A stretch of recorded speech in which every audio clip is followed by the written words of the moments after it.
So, are you watching this because something in your life isn't the way you'd like it to be? Whether it's money, relationships, or health, you're not the only one who wants things to change. I want to share a technique that can help. I didn't invent it. It's been around for ages because it works.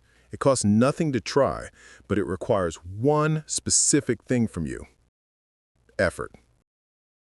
Basically, we're going to talk about feeling like you already have the change you want, and how holding that feeling is what starts to turn things around. The first step of this whole technique is just to understand this: if you don't put in the work, nothing's going to change. Let's talk about that for a minute. Here's a pattern I notice in myself, and you might do the same thing. We watch a video about how to change something in our lives. We agree with it, we get inspired, and then what do? We watch the next video. It feels like we're doing something useful, but a lot of the time, we're not. It's like spending an entire evening watching tutorials on how to bake a cake because you're hungry for cake. You watch hours of footage, mixing batter, frosting layers, decorating the top, but you never even get up to gather the ingredients. At the end of the night, you got a head full of recipes, but you still don't have a cake. It's way better to watch one good video and then actually get up and bake the cake. That's the difference between entertainment and change. So, step one of this technique is acknowledgement on your part that without effort, you won't get the changes you want. So, take a moment right now. Ask yourself, is this just another video? Or am I here to actually figure this out and do something that leads to real change? If you're willing to try a proven technique right now, pause the video, grab a piece of paper, and write down, "I will make the effort to make the effort." It might sound simple, maybe even a little silly, I get it. But if you continue without making that commitment, it's like you're just watching another baking video. Do it different this time. And just so you know, 99% of people aren't going to stop the video, just like 99% don't have what they really want. The 1% who have what they want, they didn't get it by doom-scrolling videos. I gotta tell you, there's real science behind something this simple: to stop and write one sentence on a card. Here's two quotes that really fit what we're talking about. I'd write these down too. "The harder I work, the luckier I get." Luck is what happens when preparation meets opportunity. Effort must be directed properly. Working harder isn't the point. You can work really hard on the wrong things and stay stuck. The shift happens when your effort goes into the things that truly matter. Things won't magically change just because you wish they would. They show up because you're finally taking the steps that actually create change. Your inner state shapes your outer world. If the first step is accepting that no effort means no change, then the next step is to start changing our thoughts and feelings so they line up with what we want. For example, let's talk about something a lot of us deal with: procrastination. Now, imagine someone who doesn't procrastinate as much. Not a perfect person, just the kind of person who usually gets things done. And here's the truth: you already have moments like that in your life. You just don't always notice them. So let's use that. Think of a time you actually finished something you'd been putting off. Remember that feeling after you did it? Maybe a sense of relief, a little pride, or just feeling lighter inside. That's the feeling of someone who gets things done. Well, here's where we add a little science-backed trick. We're going to use pretending as a tool. This isn't just some out-there idea. It's a technique you'll see in real psychology and performance work. When you pretend you're the kind of person who just handles tasks, you're basically tricking your brain in a positive way. You're starting to rewire those mental pathways so that over time, it feels more natural. Think of it like this: you're acting as if you're that person, almost like an actor on a stage. Sure, it might feel a little funny at first because you're thinking, "I'm just pretending." But that pretending is how you start growing into the person you want to be. Athletes do this all the time. They don't imagine missing the shot before they take it. They pictured themselves succeeding. By pretending you're the person who just gets things done, you're helping yourself become that person a little more each day. So, from that pretend feeling, just do one small thing. Not everything. Just one small step. Open the document. Pick up the paper. Make the call. That's the pattern. Slowly, clearly, feel it briefly, take one small step, and repeat. Over time, you'll find you're not just pretending anymore, you're actually becoming that person. Now that we've got that idea of pretending to become the person who just gets things done, let's make it really practical.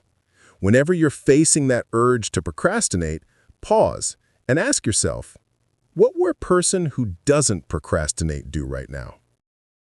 Imagine that non-procrastinator. What would they do?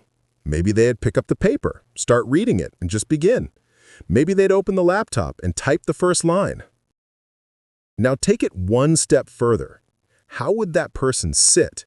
All slumped in the chair or a little more upright, feet on the floor, leaning in a bit? How would they walk into the room, dragging their feet or moving like, all right, let's get this done? Your body sends signals to your brain. If you sit like everything is heavy and hopeless, you're going to feel more stuck. If you sit up, breathe a little deeper, and actually look at what you got to do, your brain gets a different message. So, when you're about to procrastinate, you can do this little reset. Straighten up in your chair, put both feet on the floor, look at the task instead of away from it. In your head or even out loud if you want, say something simple like, I'm a person who takes care of things. I'm a non-procrastinator. You're not waiting to feel motivated first. You're using your body and your words to nudge your mind in a new direction. It's still pretending, but now you're pretending with your whole self, not just in your head. You're acting out the role with your posture, your walk, your focus. Sounds simple, maybe a little weird, but it's powerful. Bit by bit, you're training your brain to recognize, oh, this is what it feels like when I'm the person who gets things done. Make this a part of your life. When you hit that moment of hesitation, ask yourself, what would a person who doesn't procrastinate do right now? Step into that role and act it out, like you're an actor on a stage. Sounds a little unusual, huh? But it's surprisingly effective. By pretending and asking that question, you're training yourself to step into a new mindset a little more each day. The power of imagination. At this point, you might be wondering how this fits into the rest of your life. So let's pull it out of just procrastination. It's simple. Pick one area: money, health, or work. Just one. Ask yourself, if this were truly working out for me, what would everyday life look like a few months from now? Not a fantasy, just normal life, but better. Then, take a minute each day to replay a small scene that proves it. Maybe it's opening a bill and feeling calm. Maybe it's waking up without rushing. Maybe it's checking your account and feeling steady instead of stressed. Let it feel ordinary, like this is just who you are now. From that feeling, ask yourself, if this were already true, what's one small thing I'd do today? Not 10 steps, just one. That's the pattern again. Slowly, clearly, feel it briefly. Take one small step and repeat. Effort is still required, but now it comes from a place where you're starting to live as if life is on your side. You're not aiming for perfect. You're practicing a feeling, taking small actions from that feeling, and giving your life a chance to slowly line up with the person you're learning to be. So, to sum it up, first, acknowledge that effort is required. No effort, no change. Next, pay attention to how you feel in the areas where you want to change. Imagine you're an actor and you're playing the role of the person you want to be. Yes, pretend. Pretending isn't kid stuff. It's training your brain to get comfortable with new thoughts that actually help you. And use your body too. Walk, talk, and act like who you want to become. Sit the way that version of you would sit. Move the way that version of you would move. Every book I've read about successful people talks about how they imagined themselves successful before they really were. I'll bet that in the trouble areas of your life, you're already imagining something. But a lot of the time, you're imagining you're the kind of person you don't want to be. That picture is the exact opposite of what helps you. This whole technique is about flipping that image and practicing a better one on purpose. Feel it briefly, take one small step, repeat. So if this clicked with you, don't let it just be another good idea that fades out in an hour. Pick one tiny thing and try it today. I've got more videos that go deeper into how to change the way you think, feel, and show up in your life. If this one helped, a like really does help push it out to more people. If you've got a question or you want to share how you're using this, drop a comment. I actually read them.